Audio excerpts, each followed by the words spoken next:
Bismillahirrahmanirrahim. Assalamualaikum warahmatullahi wabarakatuh.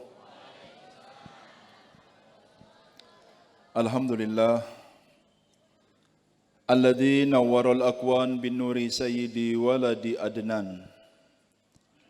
Haitsu qala rabbukum laqad ja'akum minallahi nur wa hadzal nur huwa sayyiduna Muhammad. Allahumma fasalli wa sallim ala sayyidina Muhammad nurika sari wa madadikal jari wajma'na bihi fi kulli atwarina wa ala alihi wa sahbihi ya nur. Hadratul kiram, para habaib, para kiai, para asatid, terutama guru-guru kita yang hadir pada malam hari ini.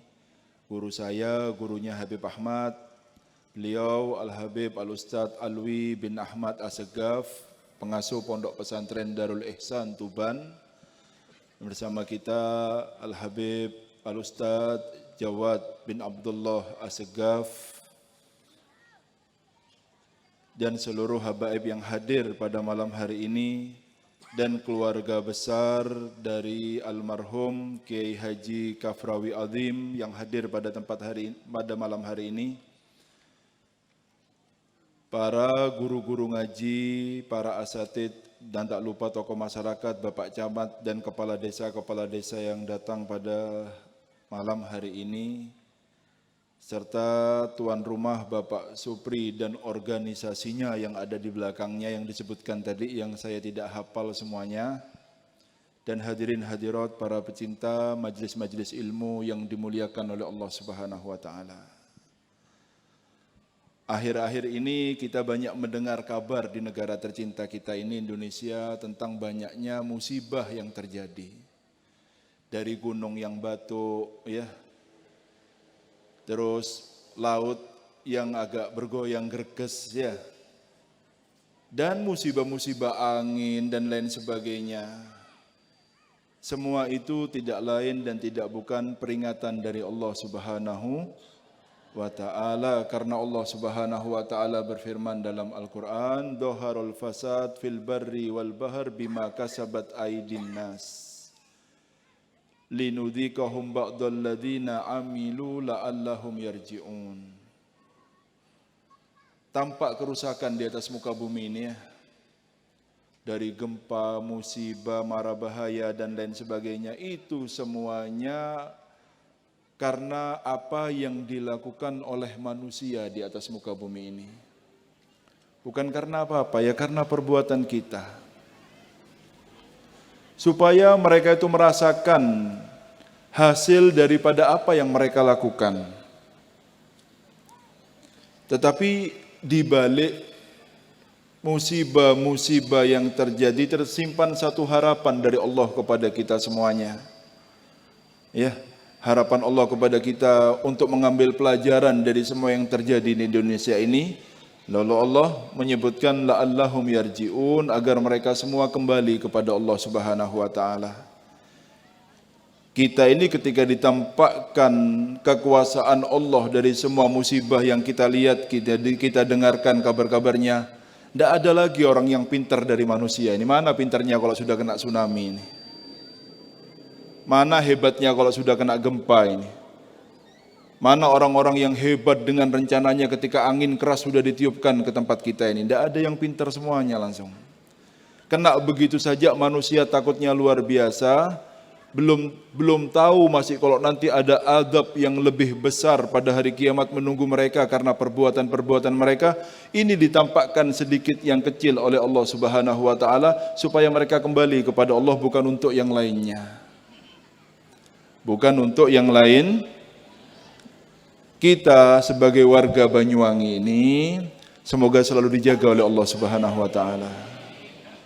Karena di depan kita ini ada acara Tahun Baru Masehi. Bukan Tahun Baru kita. Tahun Baru Masehi.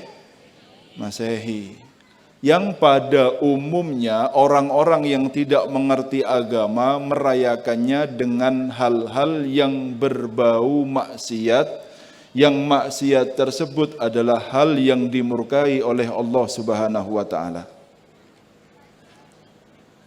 Sampean perlu tahu bahwa apabila maksiat itu dilakukan terang-terangan dan secara rame, maka adabnya pun akan terang-terangan dan dirasakan oleh orang banyak. Tetapi apabila maksiat itu dilakukan secara sembunyi-sembunyi dan secara pribadi, maka setiap pribadi itulah yang akan menanggung akibat daripada maksiat yang dia lakukan. Dalam artian, walaupun sampean tidak bermaksiat tetapi diam dengan adanya maksiat yang terang-terangan di daerah sampean, kalau ada azab dari Allah, maka azab itu tidak akan pilih hanya orang yang bermaksiat, tetapi semua yang ada di daerah itu akan kena dan jadi korban dari beberapa pelaku yang melakukan maksiat. Oleh karena itu kita harus menjadi orang-orang yang menjadi tameng bagaimana caranya supaya azab itu tidak diturunkan oleh Allah Subhanahu wa ta'ala. Sedangkan Allah Subhanahu wa ta'ala berfirman di dalam Al-Quran, wa ma kana Allah liyu'adzibahum wa anta fihim. Allah tidak mungkin mengadab suatu kaum dan engkau ya Muhammad ada di antara mereka. Lalu ulama ini mengartikan engkau ada di antara mereka ini dengan dua artian. Yang pertama, engkau ada di antara mereka dengan sunnahnya Nabi Muhammad SAW, dalam artian di dalam suatu daerah yang di daerah tersebut menghidupkan sunnahnya Nabi Muhammad SAW. Penduduknya adalah pecinta Nabi Muhammad SAW. Ya, kita berharap Banyuwangi ini ya, kita ini alhamdulillah banyak bersyukur sama Allah. Tidak ada satu malam pun kecuali pasti ada majlis di Banyuwangi ini. Tinggal kuatnya sampean saja sudah duduk. Ya, tinggal kuatnya sampean saja duduk. Mau malam apa sampean sebutkan, semuanya ada majlis. Yang semua guru-guru kita itu ya duduknya mereka di majlis untuk mengenalkan Allah dan Nabi Muhammad SAW. Kita bersyukur dengan itu semuanya ya. Tafsiran yang pertama, orang yang tinggal di dalam daerah tersebut menghidupkan sunnahnya Nabi Muhammad SAW sehingga seakan-akan Nabi hidup di antara kita. Dengan apa? Dengan sunnahnya. Dan tafsiran yang kedua adalah ketika penduduk daerah tersebut di dalam hatinya ada kecintaan kepada Nabi Muhammad SAW, hidup subur rasa cinta kepada Nabi Muhammad SAW. Ya wa anta fihim wa ma kana Allahu mu'adzibahum wa hum yastaghfirun. Dan Allah tidak akan menurunkan azab pada suatu kaum dan mereka itu adalah sebuah kaum yang gemar untuk meminta ampun kepada Allah Subhanahu wa ta'ala. Kita mungkin mengingatkan orang-orang sudah dengan lisan kita, tetapi maksiat terus dilakukan oleh mereka, maka terangkat kewajiban itu karena kita sudah mengingatkan. Dan kita akan terus mengingatkan, tidak akan ada bosannya kita mengingatkan. Tapi jadilah kita ini adalah orang-orang yang menjadi penyebab bala yang akan diturunkan itu menjadi tidak jadi diturunkan karena kita adalah orang-orang yang menghidupkan malam-malam kita dengan istighfar kepada Allah Subhanahu wa ta'ala. Jadi maksud saya untuk gini semuanya ini sampean, kalau memang malam tahun baru itu punya acara silahkan, asalkan jangan yang berbau maksiat, jangan terang-terangan maksiat, jangan sombong ya, jangan terang-terangan dalam bermaksiat, karena adabnya akan terang-terangan juga nanti. Kalau ada acara, ya acara yang baik-baik saja. Ya, yang sifatnya bisa menolak bala seperti maulidan malam hari ini, istighosa, sholawatan dan lain sebagainya, itu bagus. Atau kalau sampean mau jaga badan daripada ngelihat hal yang aneh-aneh ketika di jalan, lebih baik tidur di rumah masing-masing. Itu lebih afdal sudah. Tidak usah ada acara sudah. Ya, tidak usah ada acara-acara. Kalau itu acara bagus, hadir tidak apa-apa. Tapi kalau selain daripada itu, jangan sampai membantu orang-orang ahli maksiat di dalam maksiatnya. Kita cinta sama negara kita dan tempat kita ini ya. Apalagi kita jadi tetangga laut ini. Kalau Allah berkeinginan dinaikkan sedikit sebentar beres sudah semuanya ya. Semoga dijaga oleh Allah Subhanahu wa taala. Banyak berdoa sama Allah Subhanahu wa taala supaya tetap dijaga negara kita ini ya. Karena doa itu mukhul ibadah. Otak daripada ibadah. Kenapa kok Rasul sallallahu alaihi wasallam mengatakan bahwa doa ini adalah mukhul ibadah, otak daripada ibadah?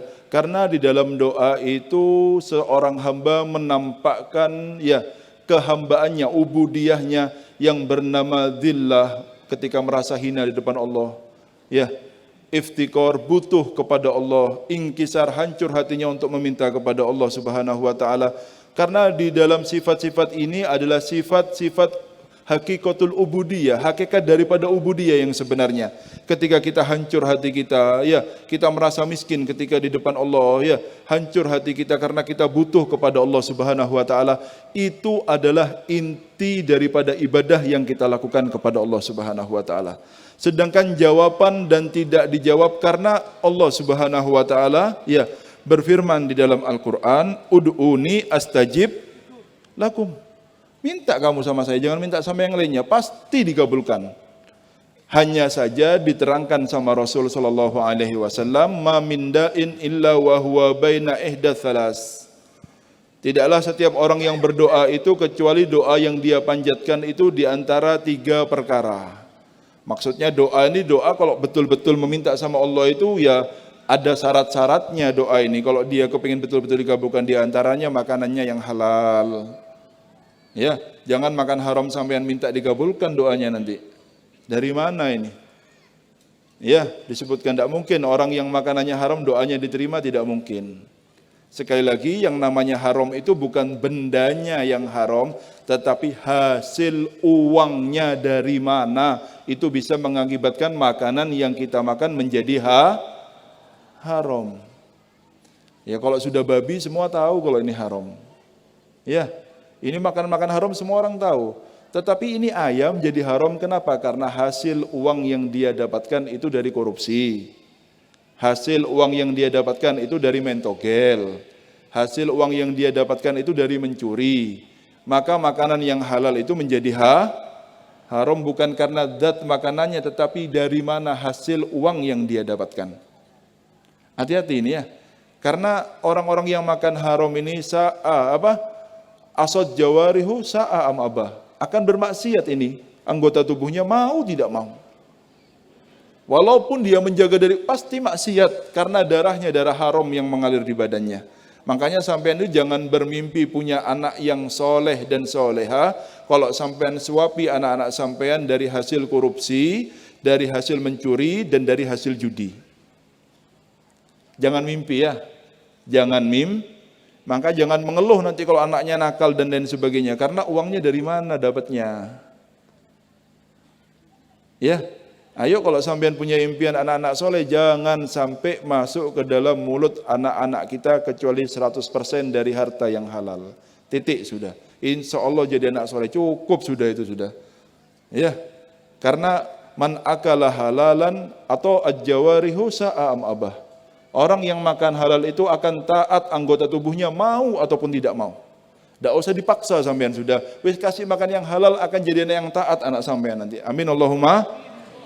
Nah itu sedikit berkah tapi halal itu jauh lebih banyak. Lebih baik daripada banyak tapi dari sesuatu yang Masalahnya nyandu orang haram ini Pak. Bu, orang ini kalau sudah biasaan gampang dapat uang dari haram, tidak mau dari yang halal. Karena apa? Sudah biasa gampang dapatnya. Dan ini nyandu bahaya. Akhirnya apa? Dia tuh nggak mau sulit-sulit kerja, meras keringat dan lain sebagainya. Kebiasaan dapat gampang uangnya. Faham ya? Hati-hati, itu harus diselesaikan semuanya. Jangan sampai keterusan nanti. Karena kalau sudah kebiasaan dapat haram dari cara gampang, dia akan sulit untuk kembali lagi mencari jadi sesuatu yang halal. Jangan sampai diteruskan.